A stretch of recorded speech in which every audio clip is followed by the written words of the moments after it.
What's up, everybody? What's happening, family? And welcome back to another episode of Is This Gonna Cause an Argument? Yeah. Do. My name is Angel Tanksley. You wanna thank me, Angel, I give you more, 'cause I give you more, and I'm that chick, and I'm super thick, and I'm gonna introduce you to the man that gives me boop. Go ahead. You see how I did that? I beeped out because the word was the D word, because that rhymes with chick, which rhymes with thick. You talking about dick? Yeah, he gives me dick. Dick. Why are you saying it like that? I'm the other host of This Is Gonna Cause an Argument, Jesus. Marcus Tanksley, a.k.a. Tank. Hey, fam, if it's your first time tuning in, we greatly appreciate it. This is a podcast we have done every single week. Nah, I ain't gonna say we've done it every single week for 10 years, but we've been doing this podcast for almost 10 years. Correct. Definitely not every single week. Yeah, we took some hiatuses. Yeah. Hey, fam, and this is a podcast we do. Yeah, I was like, where am I going? This is a podcast we do as a married couple. We do it as friends. We do it as debate opposing opponents. There you go. That's why it's called This Is Gonna Cause an Argument. And we also do this every single week with our immediate family. That immediate family is our Patreon. We talk to them before we start recording. We talk to them after we start. When we press stop record. They get in on all the exclusive stuff. They get in on anything that we got planning on doing, anything that we doing, anything that we ain't doing no more.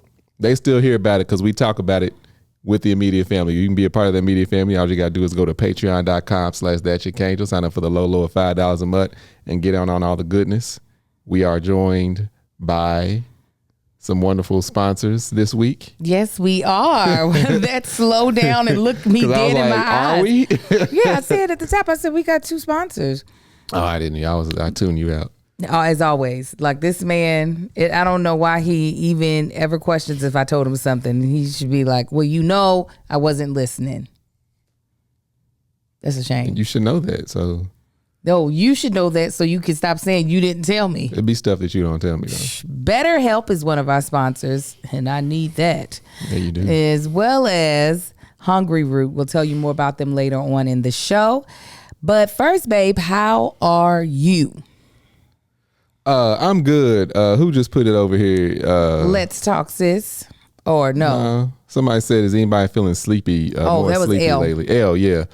I think it's a change of the season. I've been feeling a little sleepier than usual here lately. I think it might be the change of the season. It just feels like once it starts cooling off, I can't wait for it to get cold or get cooler. Starts cooling off. I think I experience that every year, but I'm feeling good. In general, how you feeling? I'm not sleepy tired. I'm mad because my bladder just filled itself completely, and I don't think I'm going to make it through the podcast episode without going to the restroom, which is very frustrating.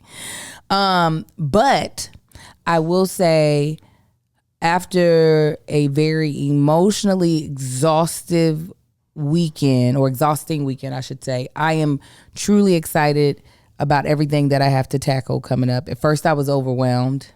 Now I'm actually really excited. So that's how I'm feeling. Well, let's jump into our first segment because we didn't do a first segment last week. Okay. One of our traditional first segments. Yeah. I was like, what's going on? Why didn't we do In My Feelings or Tanksley Pride? So which one you feeling like today, baby? Let's do In My Feelings.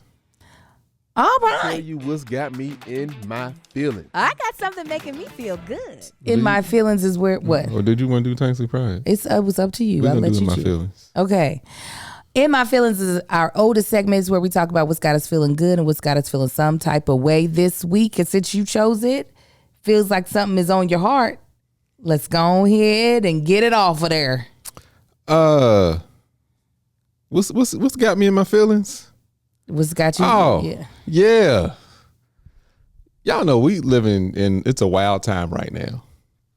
Completely wild. Yeah. With everything going on, one thing that's got me in my feelings is, with old boy going on to see him.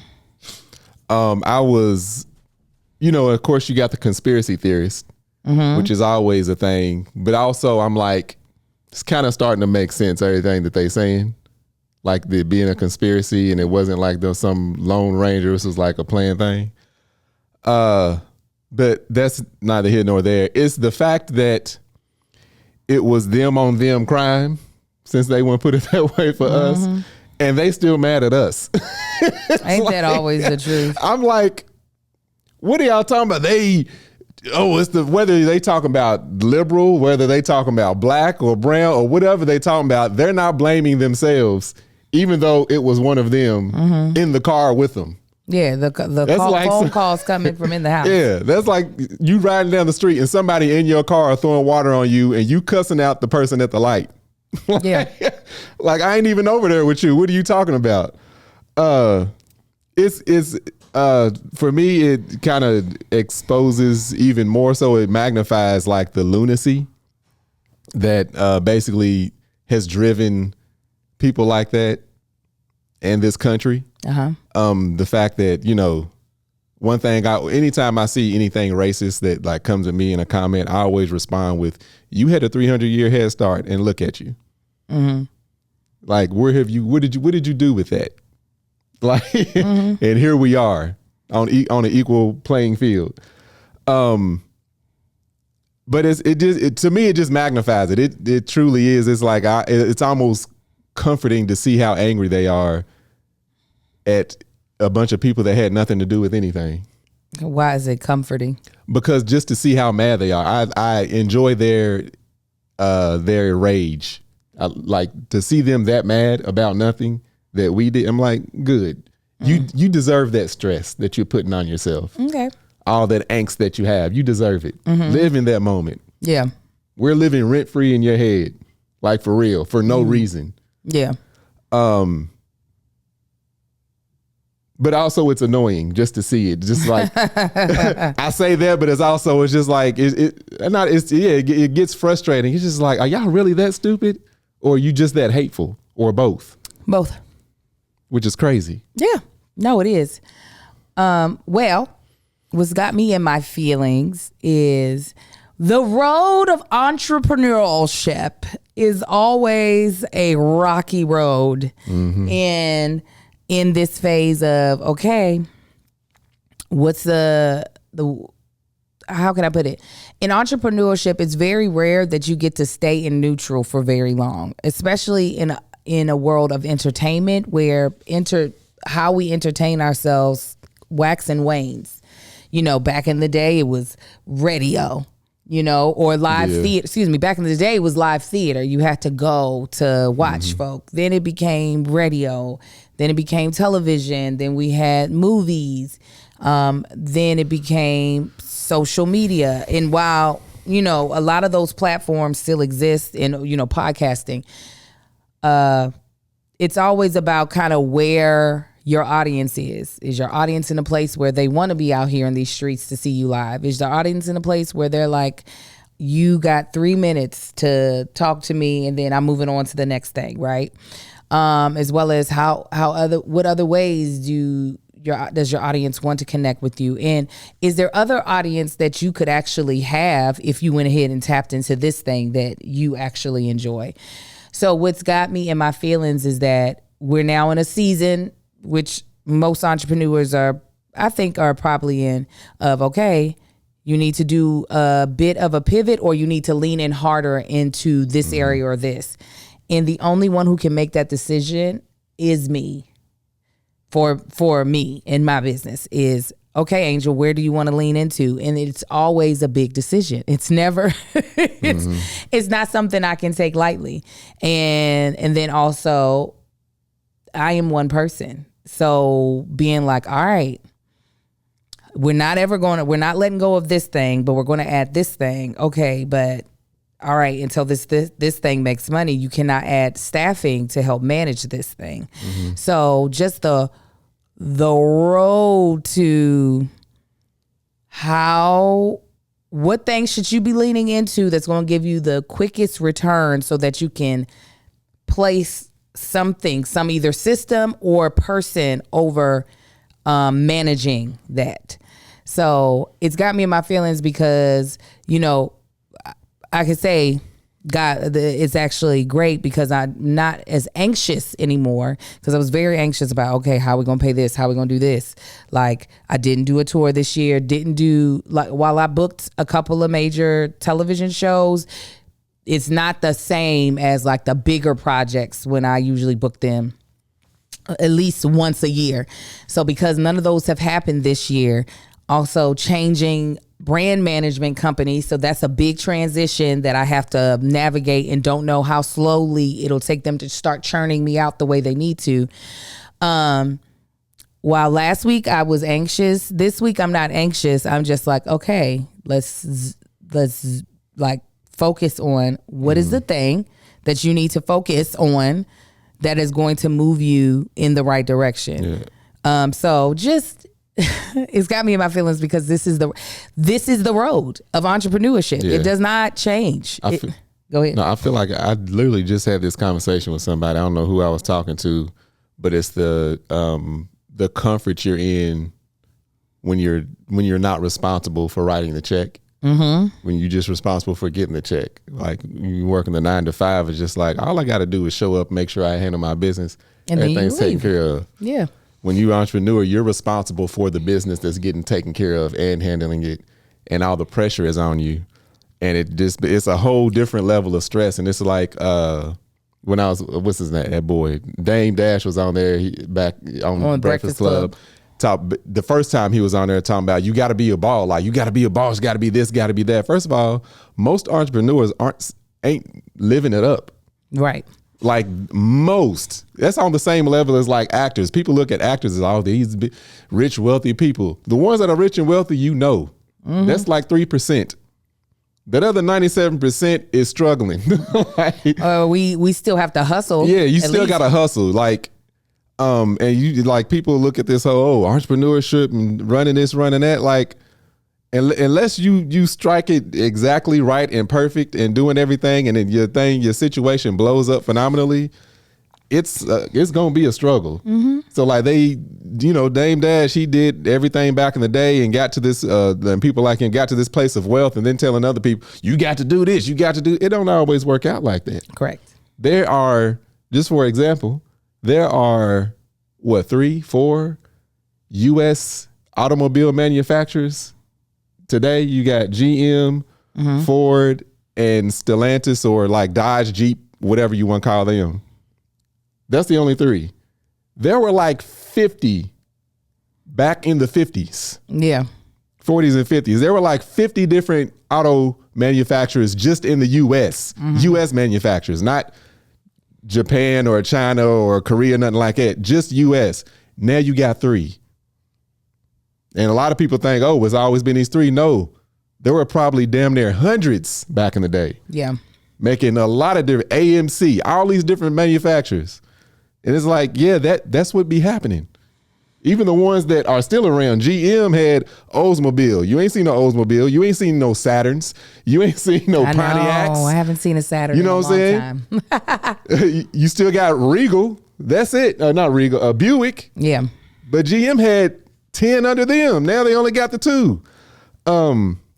So yeah, when people were stepping into this, I don't know who I was talking to, but I was like, yeah, stepping away from my 9 to 5 and entering this and being a fish out of water. Cause some people ask me, cause we've been doing podcasts. It was like, well, how you start a podcast? And I'm like, I can tell you how to start one. That don't mean it's going to be successful. If that was the case, ours would be a worldwide, well-known, million views per episode podcast. Apparently I'm not doing something right.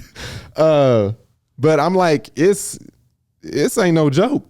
Entrepreneurship, period. Not just what we do, even though this is always an ever-changing landscape, which I assume in other ways, businesses it is too, because you always got to change up what you're doing to stay with the times and stay fresh. But yeah, it's something else. It is something else.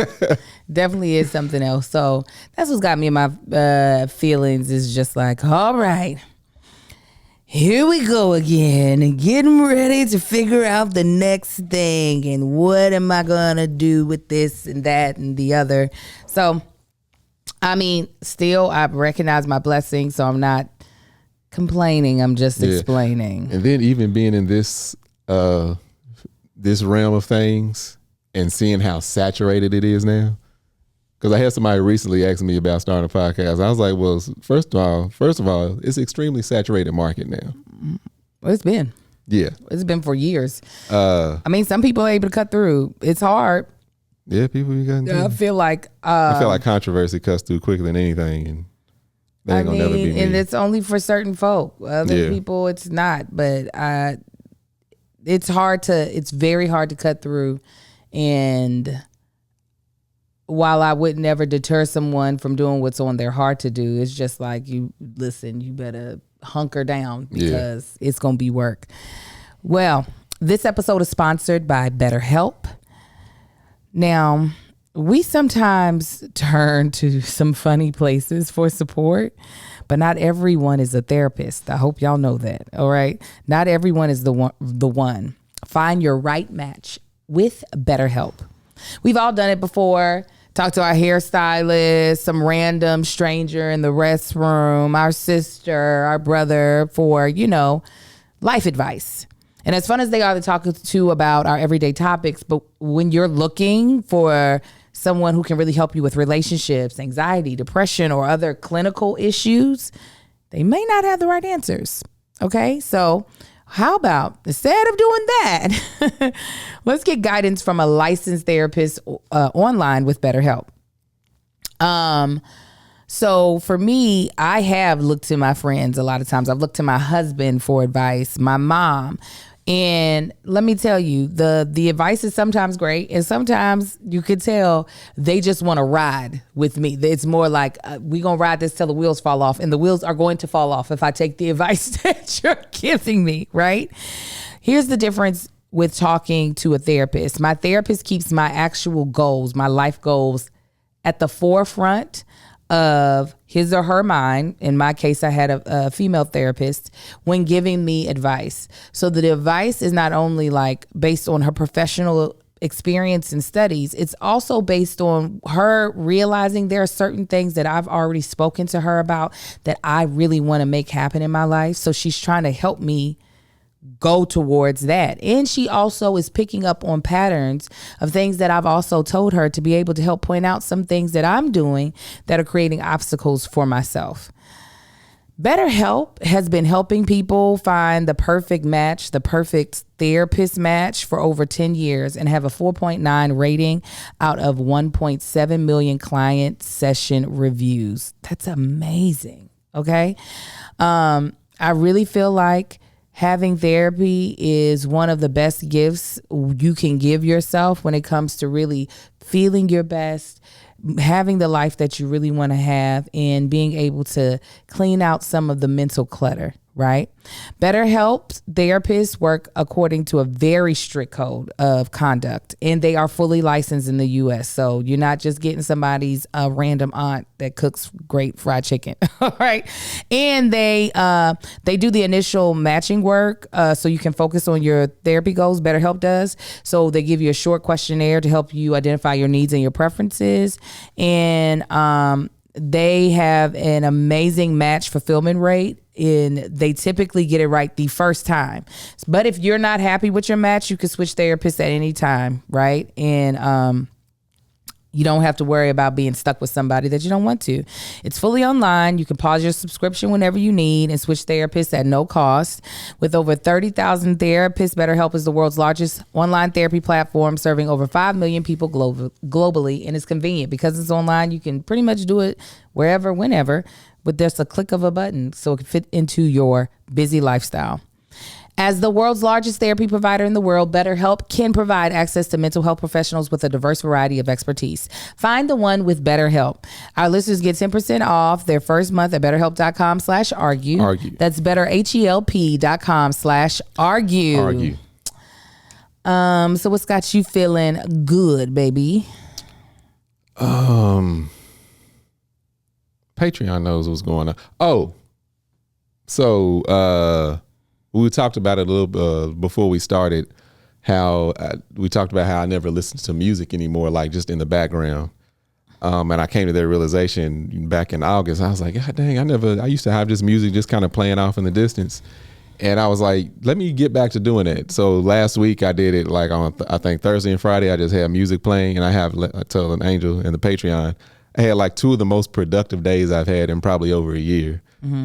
Just the amount of stuff I was able to get accomplished and done. And what I got accomplished and done has got me feeling good. Been talking to Patreon about some things. They know what's up. One of the things that got me still stressed out a little bit, we got to go down to that city because they called me back and I was in the shower. Yeah, being able to get those things done. And one thing, one specifically, I was just like, okay, so like similar to what you were saying, you feel better about, you talked about like what's got you feeling, or how's everything going? You said you were feeling angst or some type of way. You feel better? I feel better. Feel like things like kind of were in a standstill. Now they're finally moving forward again on my next little thing that I'm working on. But that's got me feeling good. Okay. So what's got me feeling good? Let's think about that. Oh, that's a hard question. What's got? Okay, I have a lot of stuff on my plate, and I'm getting excited about actually moving towards it. Outside of work, I have busied my schedule with a lot of volunteer hours, some worthy causes, some not. Several guys, some worthy causes, some not. And these are heavy lifts. These are not like, oh, just run and do this real quick and it'll be fine. These are really heavy lifts that I was like, okay, I guess this is the season that I'm about to be in. Let's see if I can do it. I am now stoked about it. We had our Delta Gems informational yesterday. We are probably about to have 40 to 45 girls sign up to be a part of Delta Gems. And seeing my returning Delta Gems up in there, let me tell you, it was so dope.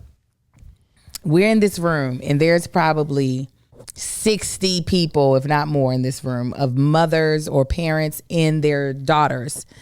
And we're going through, me and my coach here, we're going through this presentation of what the Delta Gems are. And let me tell y'all real quick, most of the Patreon knows, but if you're listening to us for the first time, you might not know. I'm a part of a sorority, best sorority in the world, Delta Sigma Theta Sorority Incorporated. We are a community service, social action organization, nonprofit. One of the things that my chapter specifically does as outreach is we mentor young girls under a national initiative called Delta Gems. GEM stands for Growing and Empowering Myself Successfully. We work with high school girls. We do the program from October basically to May. And it's completely free for the girls to do it. We meet up once a month. Last year, we had 26 girls complete the program. This year, I think we're going to have about 45. The girls from last year, some of them were in the room at the informational. And one of the slides said, Gems, what are you expecting out of the program this year, right? And so I was able to just call a couple of the girls from last year's name, gave them no type of warning. I'm just gonna make them names. Sally, get on up. Tell me what you think. And Sally got on up and talked. Maria, get up. Tell us what you think. She got on up, called another one's name, got on up, spoke about what they were hoping for, what they were excited for, as well as spoke to some of the things they enjoyed last year. And this is in a room with a lot of people they don't know. It just warmed my heart to know that like these babies are at the place where when they're in my presence and in the presence of their other Delta mentors, they know what time it is. They know it's time to stand up, talk with some bass in your voice, with some volume behind that, and speak your mind. So I am excited about working with them. We got the Jack and Jill retreat coming up. I feel like these kids are about to have a time. I feel like they're about to have a blast. And then, of course, the cotillion, botillion. We don't have enough boys at all now, but I think we will end up having enough boys. And I think it's going to be gorgeous. Absolutely gorgeous. The other thing that's got me feeling good is I'm realizing how powerful me speaking things into existence is again. And I'm realizing I've got to start using my words for my benefit. Got to. That anxiety. I don't know if I showed this to you. And I wish I had it up because it'd be the perfect TikTok o'clock. So we'll just say we ventured into TikTok o'clock. Is that cool? Mm-hmm. Angel, girl, what time is it? TikTok o'clock. I don't know if I'm going to be able to find the video, but if I can, I'll play it. This guy was like, his point of view was, wherever you struggle the most, wherever you feel like you get caught up the most, like in a spiritual way, that's typically where God is trying to use you the most. Because that's the only reason why the enemy would be attacking you so hard in that area, because that is where, if God can get you to actually do what he needs you to do in that area, you'll be the most benefit to what he would like to do in the world. What do you agree with that, or do you feel like that's a little too much of a broad stroke? I'm gonna see if I can find it. No, I think I would have to agree. There was, I don't know when it was, we went to church one time and I had been praying. This is, we was already living out here, and I had been praying. One of my main parts of my prayer was praying for more patience and understanding, but mainly more patience, because things kept testing my patience, just in life and in work. And it's like the more I pray for that, the more things would happen in my life that would test my patience. And it was just like, and then I ended up going to church, and I heard a sermon. It's just like, basically, with the pastor was explaining, when you pray for something, God's gonna put you in situations to condition you for that thing. Yeah. So I had to, and then I was like, I've been asking him to give me more patience. He was like, well, only way you're going to get more patience is if I give you things that test your patience. I said, why don't I just be more patient then? Instead of having God like, hey, here you go. Here's your patience that you asked for. No.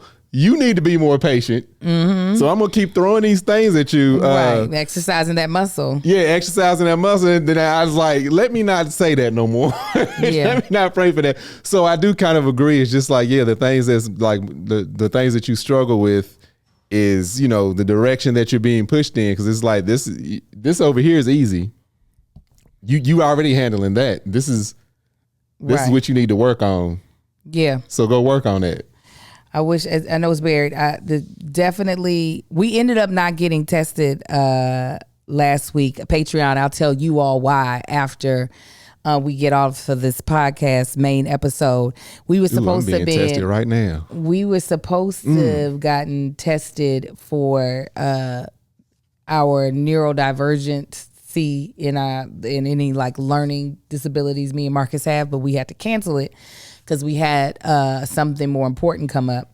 However, I was about to say, if I have ADHD, it's definitely showing up to how I save these daggone reels. Because, baby, when I tell you anything that I don't have a chance to listen to in the moment, I'll be like, oh, let me just save it. And I'll listen to it later. Things over there. And so I'm over here scrolling back trying to see if I can find the you're hoarding on your phone too, huh? Oh, absolutely. Absolutely. And I wouldn't feel so bad if I organized it. I'd be like, okay, this is fine. Because a lot of things, once I listen to it or watch it, I'm like, oh, let me unsave it. I don't need it anymore. But then there's stuff like this where I'm like, it's not something that I would want to get rid of. It was so good. This is speaking to Angel's life right now. Yeah, absolutely.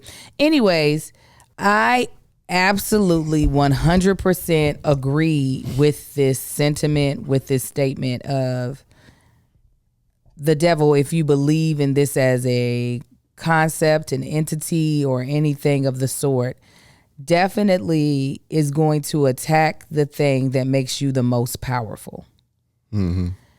And sometimes we have to really hone in on the thing that we either struggle with or given up struggling with it and just fall into the pattern that we know is unhealthy. And once I heard that statement from the young man who had made it, I really began to like think about the things that I struggle with, that I'm actually like trying to fight against, but it's just like why I keep falling into this rut. I keep falling into this place that I don't even want to be, and figuring out, okay, in what way would God get the glory if I did not fall into this rut? And I don't just mean that in our like Marcus gave a great example, which is more of like an attribute or a characteristic of being more patient.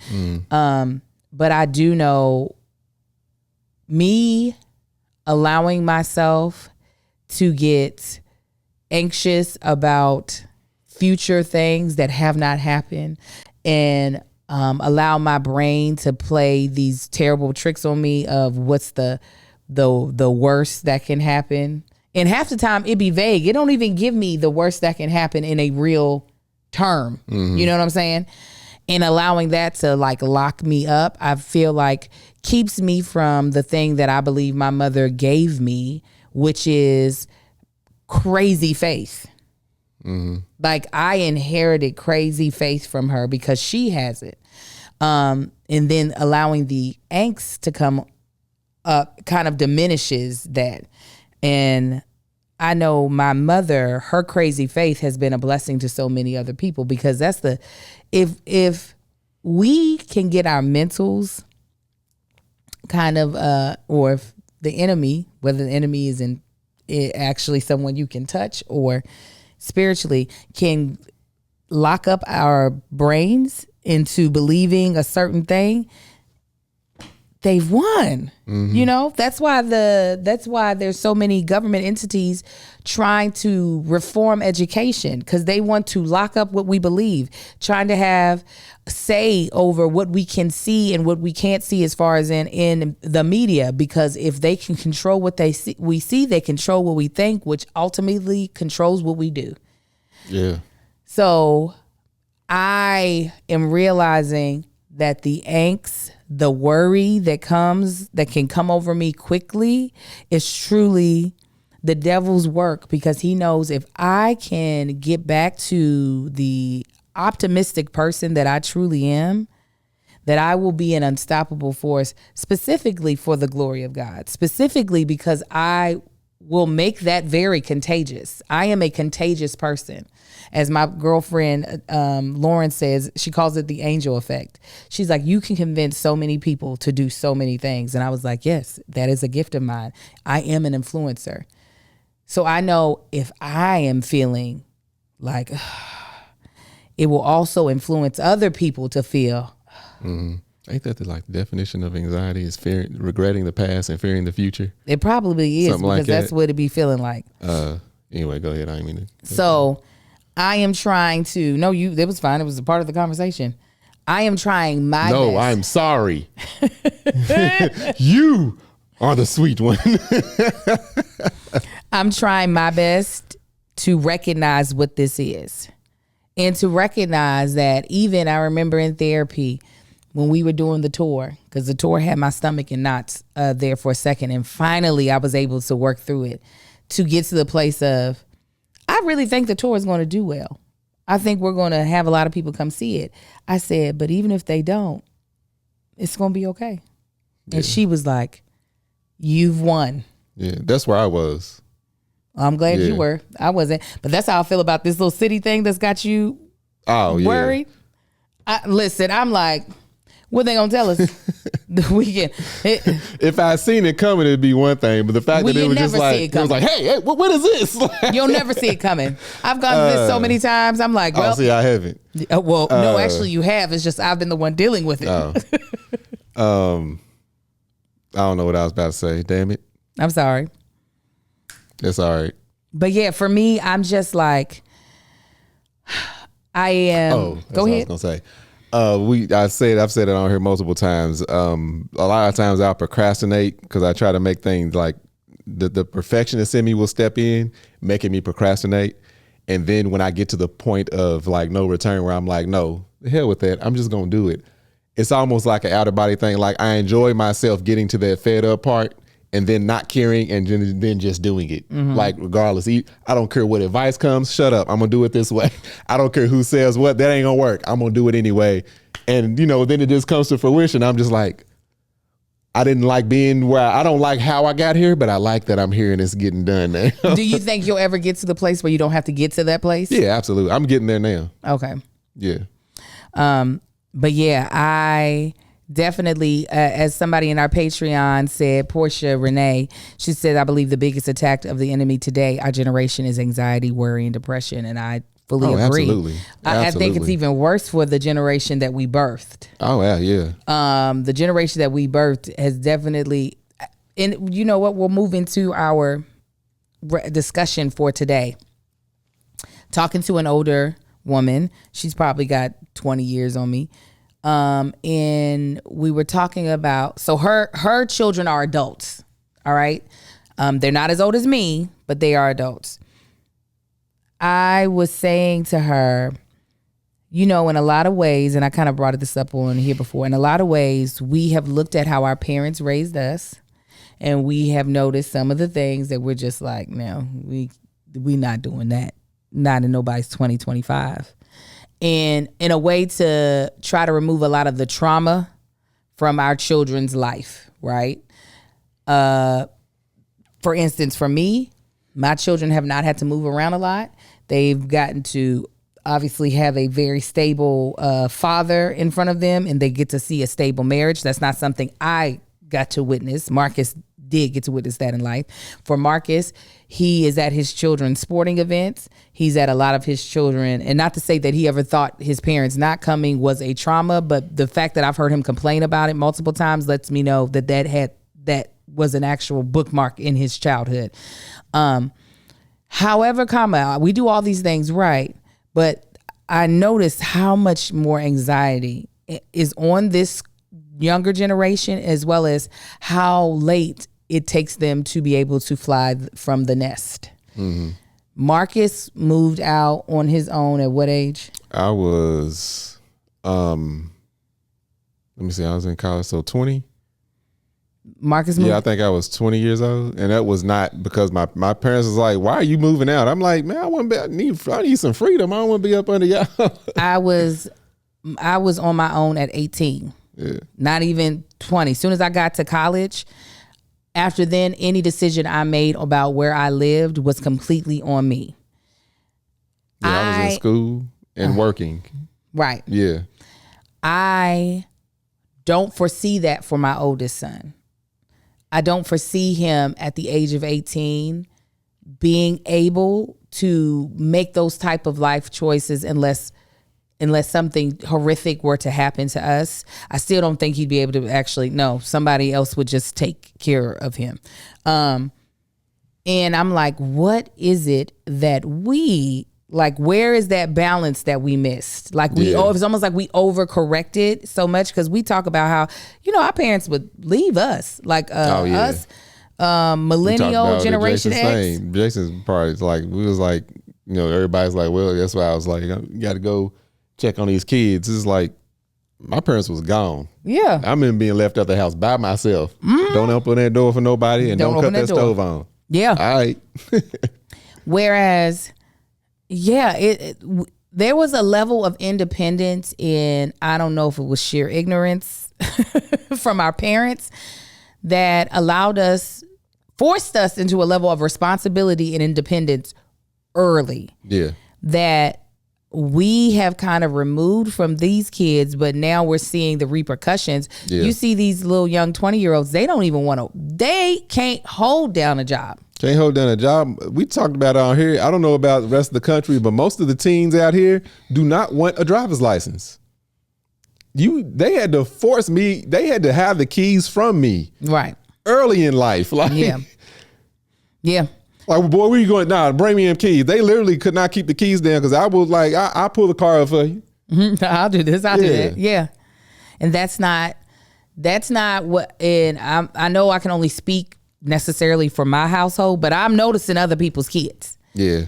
And there is a definite like non-independence happening. I see it. Look, I definitely notice it in our household, but I got some friends and it's just like you are removing any type of independence that child should be having right now. Like you are I don't know. I know we've handicapped our kids, but I see it in some other people. I'm like, this ain't good at all. Right.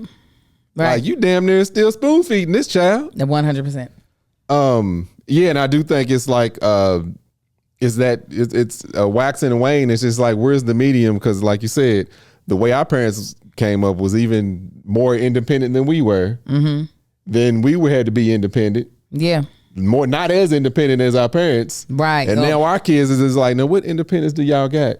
Because we trying to make sure I don't want y'all to do this. I don't want y'all to do that. Even though we didn't look at it no type of way. It's just like, yeah, it is what it is. But yeah, I don't know. The overcorrection, and like you said, yeah, we overcorrected the way our parents. There were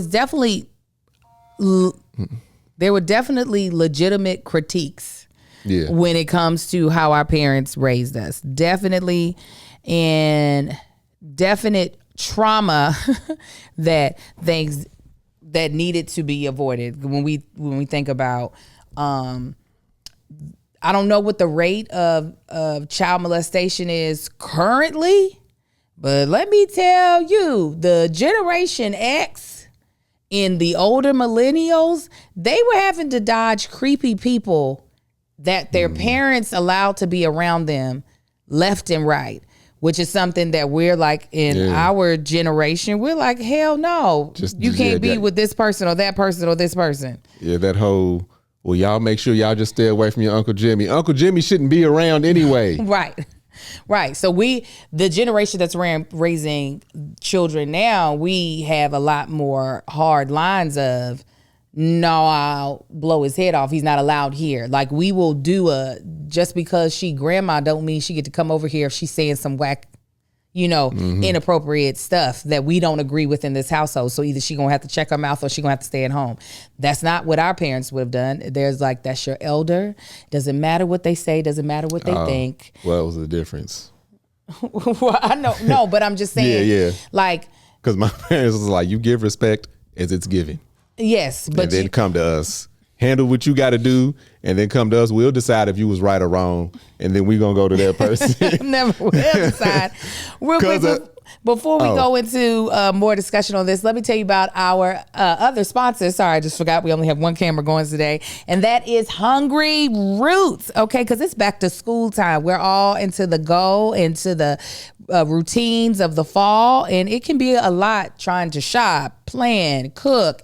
But Hungry Root wants to make it very simple and stress-free because you'll have like a weekly shopping cart filled for you and all of your meals for the week decided on. Okay, taking all that off your plate.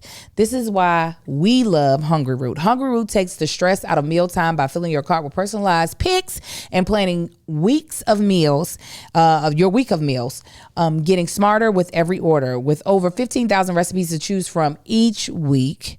Many ready in just 15 minutes or less. Ain't that amazing? And a wide variety of grocery selections, including smoothies, sweets, kids snacks, salad kits, ready-to-eat meals, and supplements. It's easy to find options that fit your whole family's taste and nutritional goals. What's great is that you can personalize it for your diet and health goals. So they have gluten-free, dairy-free, high protein, focused on gut health and anything else. They also have a smart cart. So after you take a quick quiz, the technology recommends groceries, recipes, and supplements tailored to your needs and your taste. So it's like you have a whole personal shopper and chef all in one. Also, the value is amazing because you're reducing food waste, you're avoiding impulse grocery buys, and you're not doing last minute restaurant takeouts. Their best price program ensures that you get a great value on over 100 popular products. And with the offer we're about to get you, you'll get a free item like a premium veggie or sweet treat for life. Okay, in every box. And the quality is great. Their standards are very, very high. You're not getting any of those additives that be in food like high fructose corn syrup, artificial sweeteners, and a lot of the products. And they source high quality meat. And with the kids going back to school, okay, you need to get into the swing of the routine. And Hungry Roots quick recipes are a savior on busy weeknights. And the kid snacks is something that you can easily throw into lunch boxes. We love Hungry Root. We know that you will. Give them a try and let them know we sent you. Take advantage of this exclusive offer for a limited time. Get 40% off your first box plus a free gift, a free item in every box for life. Go to hungryroot.com/argue and use code argue. That's hungryroot.com/argue. Code argue to get 40% off your first box and a free item of your choice for life. hungryroot.com/argue. Code argue. You let it go.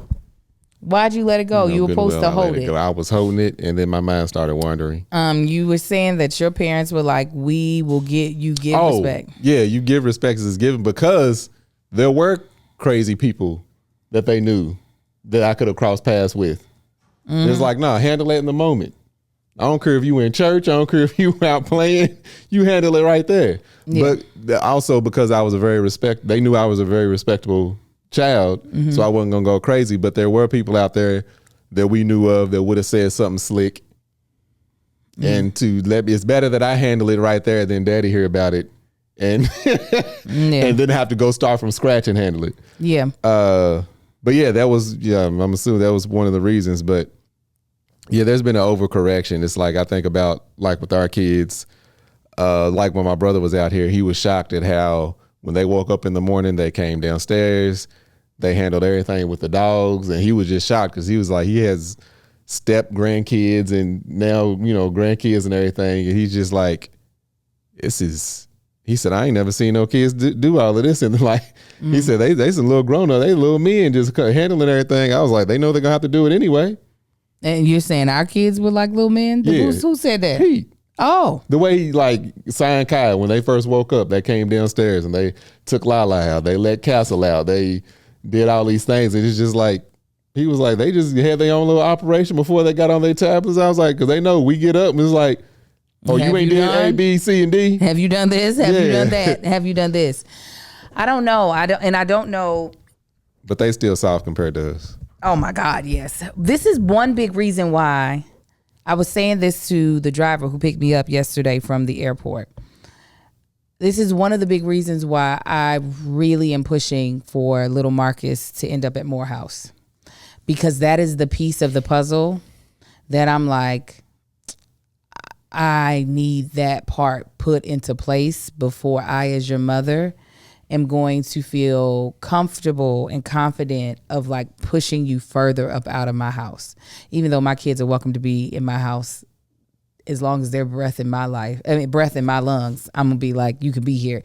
But it doesn't mean I'm not going to be encouraging them to get the hell up out. They're gonna be out.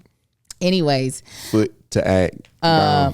I honestly feel like having that HBCU experience that's specifically for Black boys and trying to get them to be Black men, responsible, truly putting something into the world that is of good quality.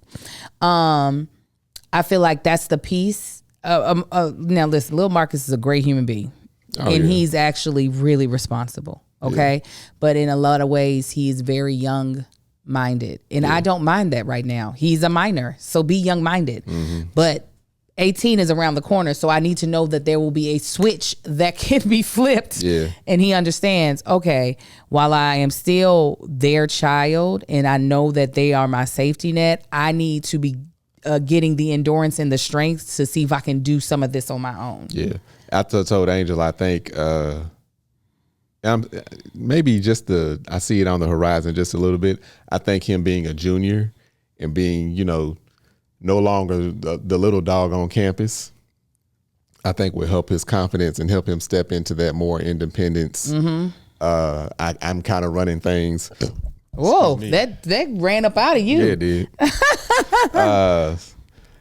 More like I'm running things on campus, because it was a thing. It was like I remember my freshman year in high school, they were like, freshmen don't know anything and they know they don't know anything. Sophomores don't know anything, but they think they know something.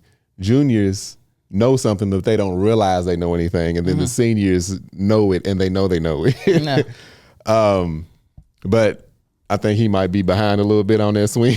I mean, but at the same time, I think that'll be a switch for him of being around younger people, building the confidence of being a guide to them a little bit, still having somebody. Then of course I think it'll kick in full as he's a senior, and then starting all over again. But having the confidence to be able to start over as a freshman.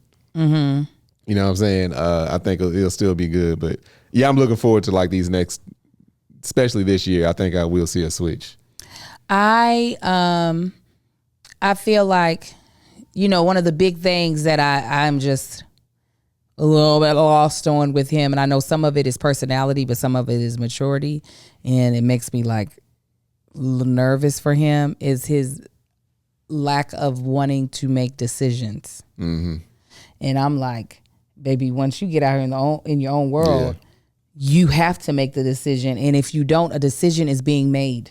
Yeah. You know what I'm saying? Like you're opting out of making the decision does not mean a decision is not being made by you opting out. And so you have got to take charge of that, of being like, this is what I would like to do. I might change my mind tomorrow, but I've made the decision today that this is what I want to do. Yeah. That makes me, so even when it comes to colleges, like we trying to get him to fully buy in to Morehouse. And he's like, I haven't seen the inside of the buildings. And I'm like, that's your hold up? Like for real? Like that's the thing? And a part of me is like, that's BS. You just don't want to lock in on this being the school. So I was like, all right, we gonna get you inside of the buildings. You gonna see the inside of the buildings, and I don't want to hear nothing else about. I'm not sure. Hey, you seen it, and it still don't matter, right? So that his whole decision making thing that gets to both of us. This is like, boy, make a decision. It came into play last week. I had him driving. He was driving to school, and he was like about to make a right turn. There was traffic coming. There was a car like coming down the street. And he like was about to go and then stopped and was about to go. I said, go. I said, go, hit the gas, go. He finally took off. I said, you have to make a decision. You cannot hesitate when you're driving.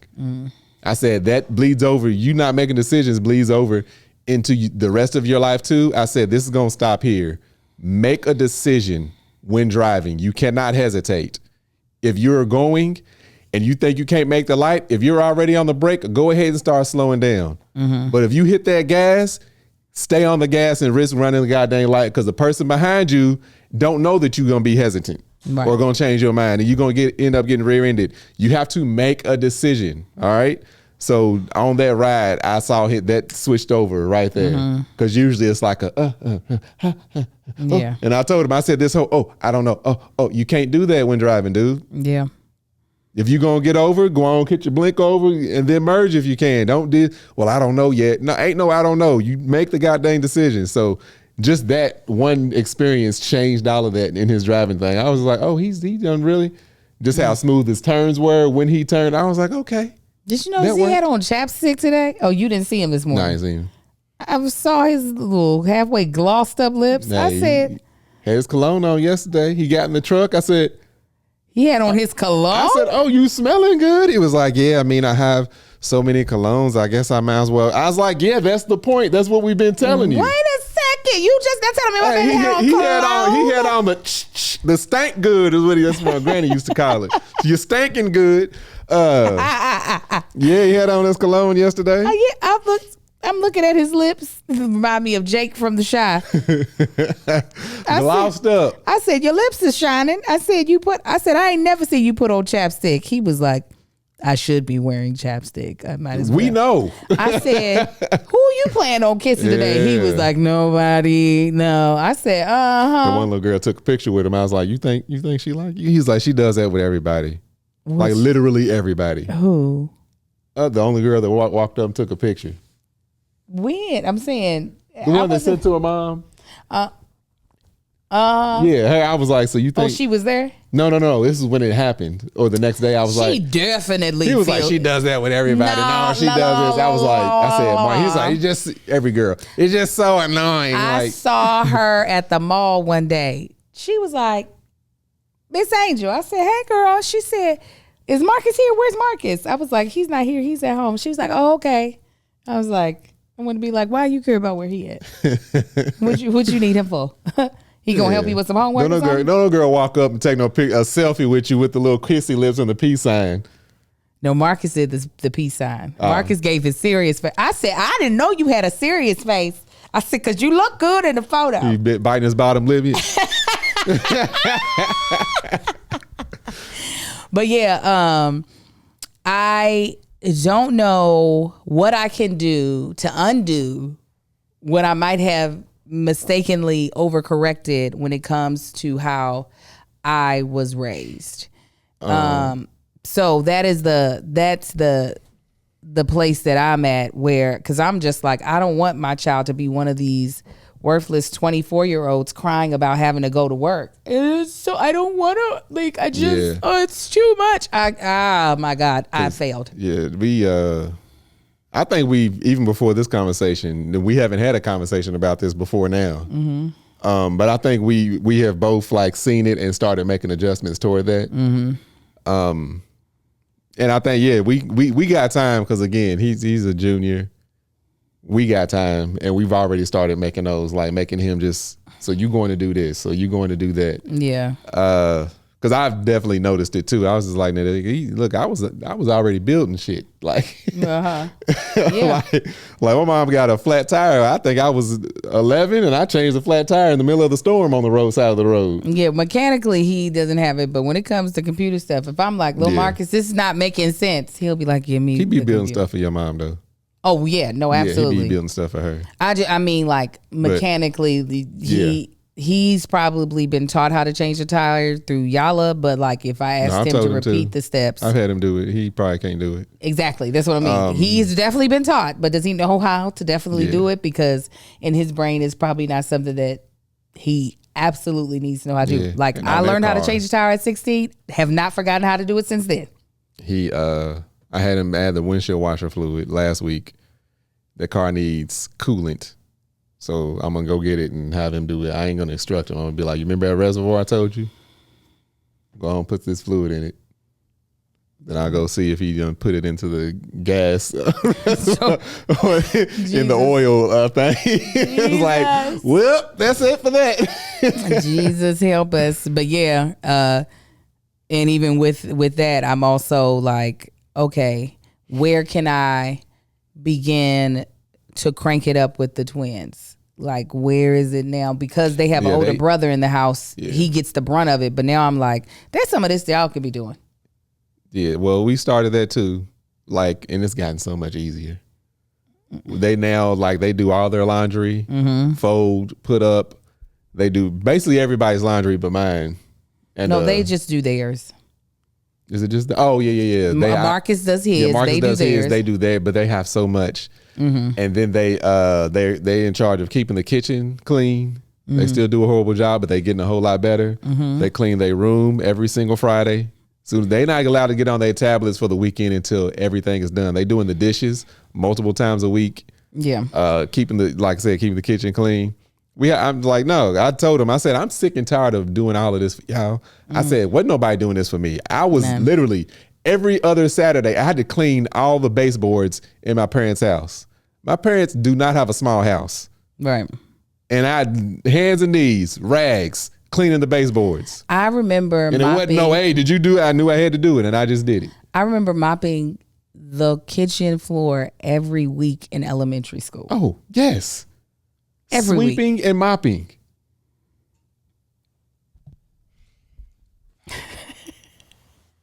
Change. I'm gonna see if there's a timer on. I'm gonna change that thing out. Just put a switch, a regular ass switch. Flip it on. We ain't saving no electricity. Yeah, no, we had to do. I was cutting the grass. You see my granny's yard. Yeah. Push more. Wasn't no ride more.